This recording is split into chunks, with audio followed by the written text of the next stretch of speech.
Good morning, everybody. So today I'm going to be taking us through the results of the local elections, which happened last Thursday, and counting went through until just yesterday. There were lots and lots of interesting results. I'm sure most of you probably will have seen the kind of headlines, but we're going to be taking a deeper look into some of the geographical distribution of seats and that sort of thing. So to start off with, I want to have a big look at how things looked before the election and then what things look like after the election. And I think the most obvious thing immediately is the amount of blue that has disappeared. So you can see all over the country, particularly in the east of England, in the East Midlands and the West Midlands, and the Southwest, everywhere except for the Northeast and the Northwest, where there were not many patches of blue anyway, the blue is pretty much gone. There's very few Conservative councils remaining. There's also, for the eagle-eyed amongst you, a new colour on the map, which is this green one here in mid-Suffolk, which changes everything because it meant that I had to program another colour. This second map will show us where things have changed. So everything here that's in the bright yellow colour is a place where the majority control of the council has changed, either from one party to another, or from no overall control to a party, or from a party to no overall control. And again, you can see that there's huge number of different councils that have changed. This is quite remarkable after a local election to see this much variation in this much flipping of power. It's pretty remarkable, especially in some of these places like the Southeast, but we'll come back to that in a second. And that's back. So some charts to begin with. Before the election, we had around just over 80 Conservative councils. They were the largest party of local government for the places that we're electing this year, and then no overall control, and then Labour, down to Liberal Democrats and Independents. And now, no overall control has over 80. The Conservative Party has gone from just over 80 to around 30 councils that they have control of, and the Labour Party has capitalised from the losses of the Conservative Party to go up to just under 75. The Liberal Democrats have also had a bit of a change, and I've tried to figure out a way to visualise this so we can all enjoy this short film of things changing. So the Conservative Party has gone way down, the Labour Party has gone up just a little bit, that you'll see, and the Liberal Democrat has also grown. The green bar has gone from nothing to one council. There you go. That's what it all looks like. That's all the work that everybody put in on Thursday and Friday. Right, now to actually get into the geographical areas that we're looking at. So the East Midlands was quite an interesting area. You can see, I mean, essentially, you only need to look at the map to see what's really happened, which is changes from the Conservatives to Labour over on the western side of the East Midlands, and then changes from Conservatives to no overall control in the middle. Just as a few examples, we've got Earwash and Northeast Derbyshire, East Staffordshire, all around this area have all flipped from the Conservatives straight to Labour, so quite a big change. And then you've had a Labour gain from no overall control in Mansfield, where Labour also won the mayoral contest, and then also Labour gains from no overall control in High Peak and South Derbyshire. These were a lot of the ones that we pointed to as being kind of bellwethers. We said if Labour wins these, then it's having a good night. Actually, Labour won that and a lot more from the Conservatives. There were also there was an independent gain in Boston, which is quite interesting, and there were Conservative losses to no overall control, which is this belt on the lower end here, which includes places like Charnwood and Melton. An interesting region, but one where, I mean, it sort of encapsulates the overall story of the night, this region. Melton is an example of one of the ones that changed from Conservative to no overall control. And then the east of England, we've got some other interesting stories. So a few of these ones that we pointed at here that were previously no overall control, when we were doing the ones to watch guide, we kind of said, these are interesting because they have been Conservative and they've gone to no overall control. And we were wondering if they would then go on to change to another party. And none of them did. They essentially remained unchanged. Often the Conservatives lost a few seats, but in these places where historically a few years ago UKIP was doing very well, there doesn't seem to be a successor party. Mid-Suffolk over here is the new Green Party gain, where the Greens have gone from last electoral cycle, they did pretty well here. The electoral cycle before, they didn't have, a great percentage at all. But the fact that the Greens only won one council kind of underplays their massive success across the country in picking up new seats and new votes. Welwyn Hatfield is one of these ones where the Conservatives lost to no overall control. So you can see there's kind of a belt here on the west side of the East Midlands, where the Conservatives look to have a pretty strong footing, and these have all gone to no overall control.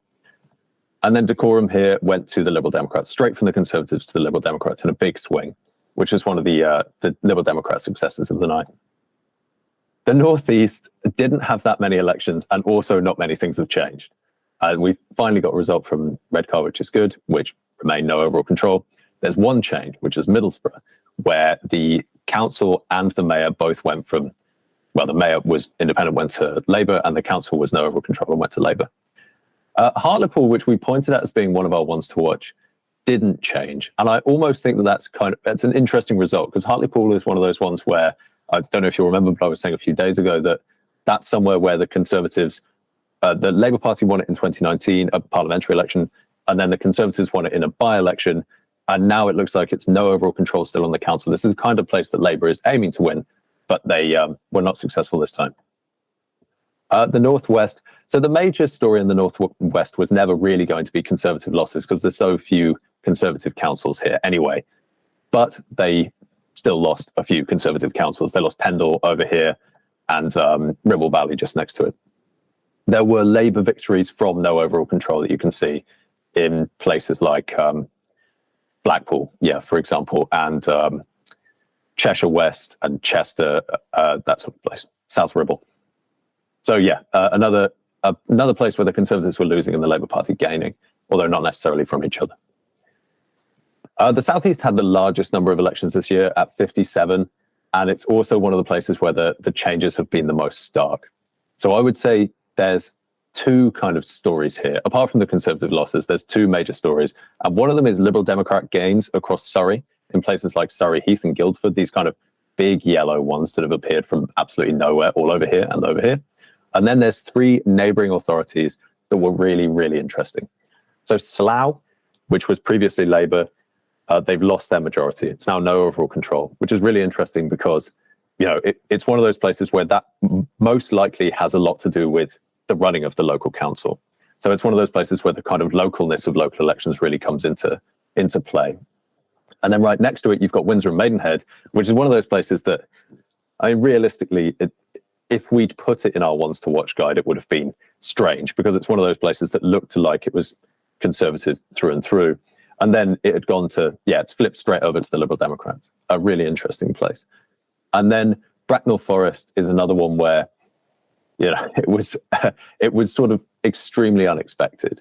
It went straight from the Conservatives to Labour. So all these authorities are just next to each other. It went straight from the Conservatives to Labour.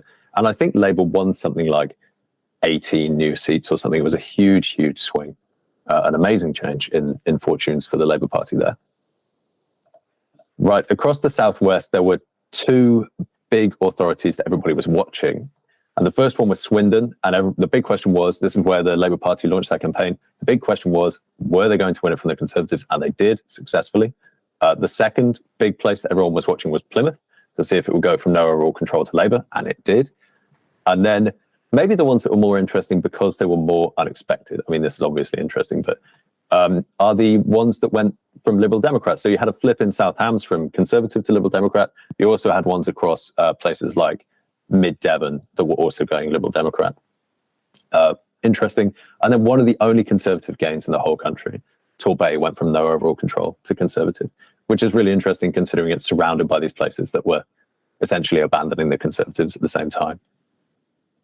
In the West Midlands, you can see again the major story is Conservative losses to no overall control. And then a few additional councils moving to other places. So East Staffordshire went from Conservatives to Labour, which is one of their target seats. And then Stratford-on-Avon went from Conservative to Liberal Democrats, which was one of their target seats. But that was one of the ones where we said, if they win this, then they're definitely having a good night. So it looked like the Liberal Democrats are doing really well. And then Wyre Forest went from Conservative to no overall control. And then Tamworth did as well. And Tamworth did very early in the morning. In fact, I wasn't meant to be working, but it was something like 1 a.m. And I couldn't sleep because I was so excited by the local elections. And I saw that Tamworth had changed from Tories to no overall control. And I thought, okay, things are happening here. And then I definitely couldn't get to sleep. Yorkshire and the Humber. So we said for Yorkshire, there were 3 interesting places to watch. And it was sort of the 3 big cities. So Hull and Sheffield and York. Hull stayed the same, Liberal Democrat to Liberal Democrat. Sheffield also stayed the same, no overall control to no overall control, which is one of those, it's a really interesting not change, because it was somewhere where either the Liberal Democrats or Labour could conceivably have taken it, especially Labour. But in fact, they stayed in the same sort of composition. And then York went from no overall control to Labour. And this big one here, the East Riding of Yorkshire, shifted from Conservative to no overall control. Thank you very much. That's the end of our sort of geographic distribution, look at the seats and everything. If anybody has any questions or comments, please let me know.